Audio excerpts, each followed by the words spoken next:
The UFC has been the biggest fighting league for quite some time, making over $1 billion in revenue last year alone. But the good times will not last. Hi, I'm Meisam, and today we're going to discuss how we believe ONE FC and potentially other competitors will overtake the UFC in about 4 years. Interested? Stick around. Stick around?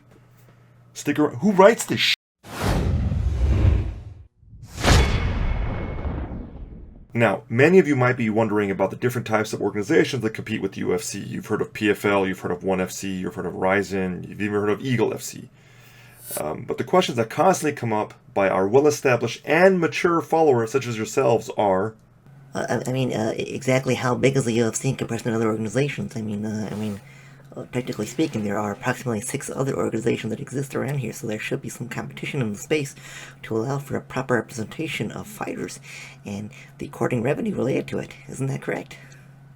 Yeah, no. Look, it's not that straightforward. So maybe let us, the professionals, do the analysis, and we will let you know what's actually going on. We here at MMA Dive spend countless hours breaking down the nuances of such a topic so that we can let you viewers know exactly what's going on. So sit back and let us professionals in our state-of-the-art facility handle this appropriately. Now, since its inception in 1993, the UFC has established itself as the leading MMA organization worldwide with a few notable statistics. A market cap in excess of $10 billion, $1.3 billion in revenue since 2022, which is a 20% increase from the previous year, as well as double-digit growth in fan base since 2021, according to the CEO of the company that actually owns the UFC, Endeavor. UFC also has 220 million social media followers with a growing presence worldwide due to pay-per-view viewership, a global expansion through events outside the United States. It also has performance institutions that are in MMA hot zones, as they say, and in parts of the developing world where MMA is becoming more and more popular. Considerable TV and streaming programs, including The Ultimate Fighter and Dana White's Find a Fighter, and so on, as well as its ever-fluctuating roster of fighters.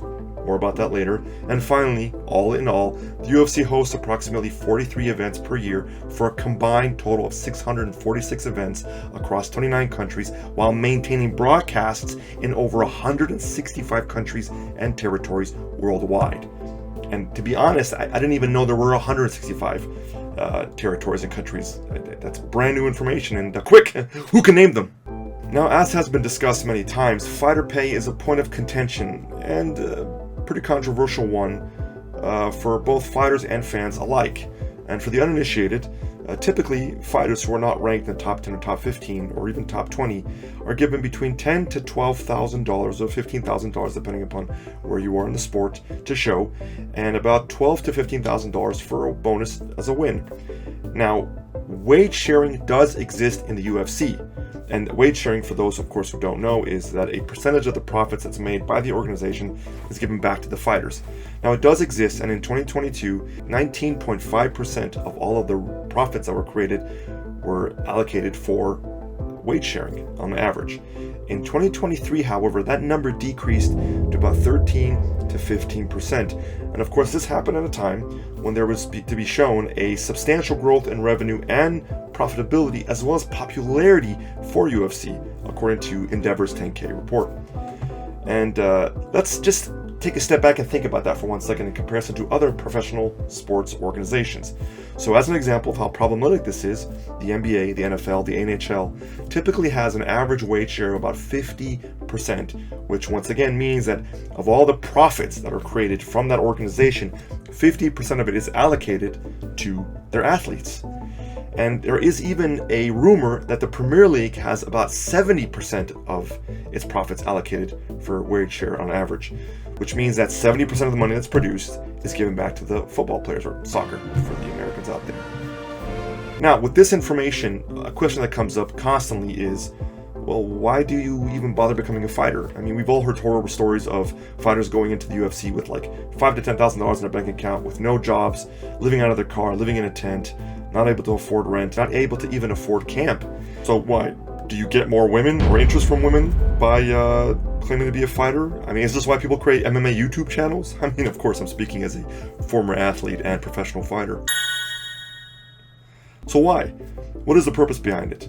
Well, Uncle Dana has an interesting way of promoting fights, and he presents it in a way that, well, As he states it,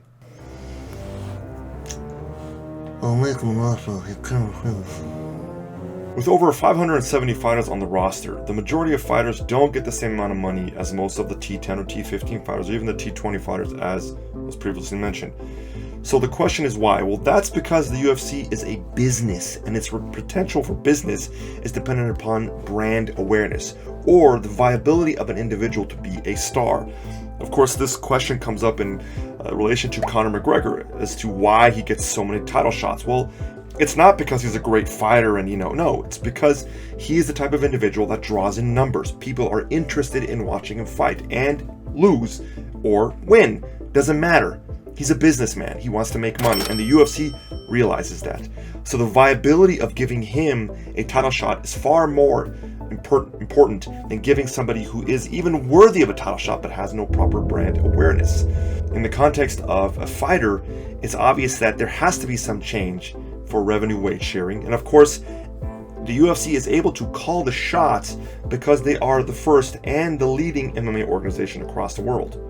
Now, a question that positions itself consistently is, well, how can we force the UFC to change the way it determines fighter pay and then actually give fighters what they're worth? Because even if somebody doesn't have proper brand awareness, it's very clear that all of that money that's produced and all of the revenue that's created and the profits that are determined from that revenue, a portion of it should be given to even lower tier fighters so that they can continue to train and up the ante. It's very clear for many athletes that money can be a significant difference in terms of how well they can prepare and train for an upcoming fight. Now for a word from our sponsors.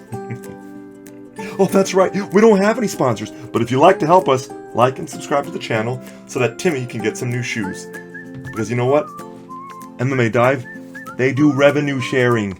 That's right, baby. Woo! 1%! Let me continue my contractually obligated video.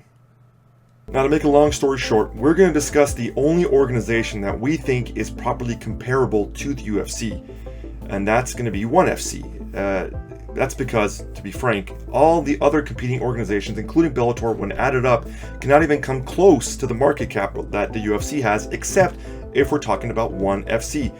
And also because if I don't give you consistent statistics and information in a very quick and fast way, you're going to fall asleep, you ADHD rattled viewers, you.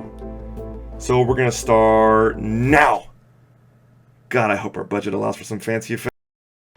ONE Championship now, as I mentioned previously, is considered to be the closest competitor to the UFC across the world. Market cap of almost $2 billion, generating almost $100 million in revenue despite substantial losses attributed to its growing cost differential at 125% year over year. Africa ban bought on the Zulu Nation. Japan's going to send PlayStations. Company anticipates achieving profitability within the next 2 years and has already witnessed a surge in viewership due to its potential growth in Asia and its subcontinent and its strong focus on fighters from that region. And finally, what makes this so much fun to talk about is that ONE, compared to the UFC as a potential competitor beyond revenue consideration, is its dominance in the top 5 categories of digital viewership, according to the Nielsen report. In fact, ONE Championship ranks second in total overall digital viewership for 2021, trailing only behind the NBA and nearly doubling the UFC's performance in that category. That is interesting. Now you might be asking me about what's this Nielsen report, and let's talk about more statistics and let's get more information out there. I would love to give you this information, but the researchers here at MMA Dive are busy creating dating apps and focusing on building out their Lego models in their mom's basements. So I don't have that information for you. Sorry. Now, ONE has experienced rapid growth in social media, and what I can tell you that we have found is that in terms of social media followings, there's a 146% increase in 2021 alone, with 54 million followers in 2023 compared to the UFC's 115 million followers. And in terms of videos, ONE outperforms other organizations, accumulating over 7 billion organic video views compared to the UFC's 4.3 billion. Are you kidding me? How am I supposed to read this on a video? And finally, ONE boasts a cumulative television reach of 406 million, while the UFC reaches 229 million viewers. The remaining organization, or the most well-known competitive organization compared to those two, which is Bellator, has a mere 11 million in terms of television reach. This is pretty substantial when you break it down. And if you don't understand what I'm trying to say, I want you to rewind 30 seconds and rewatch it, because I'm not repeating that, because that was hard. Now, the argument could be made that one is catering to a vastly larger audience in Asia and, of course, its subcontinents. And you would be correct in that. If you think about the amount of people that are actually there, that are actually fans of the sport in comparison to what we have here domestically, it's very different. And the potential to determine the fate of MMA in those continents currently lies in the hands of ONE FC, and the UFC better pick up and realize that if they get a bigger foothold, or they have a better ability to reach that audience than they do, then they're going to win in that category, in that territory, and slowly, little by little, they will expand. Now, the reality is that many of us would like to harp on the fact that the UFC can easily be beaten by competing organizations, but if you look at the numbers, the top 3 to 5 organizations combined still do not reach the market cap that the UFC has. Now, that is unfortunately how it is, and so they can call the shots and they can declare what they want to do when it comes to revenue weight sharing as well as growth and expansion. But if ONE Championship plays its cards right, it can easily push itself to be one of the leading competitors, specifically within Asia and its nearby subcontinent.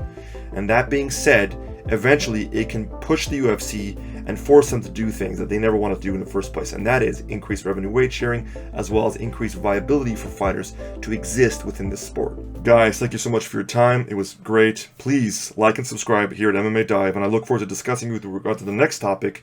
And I look forward to hearing about your comments and your viewpoints regarding this existing topic in the comment section below. And now, Hassan, take it away, my brother. Can you please do something useful? Get off the... What the fuck?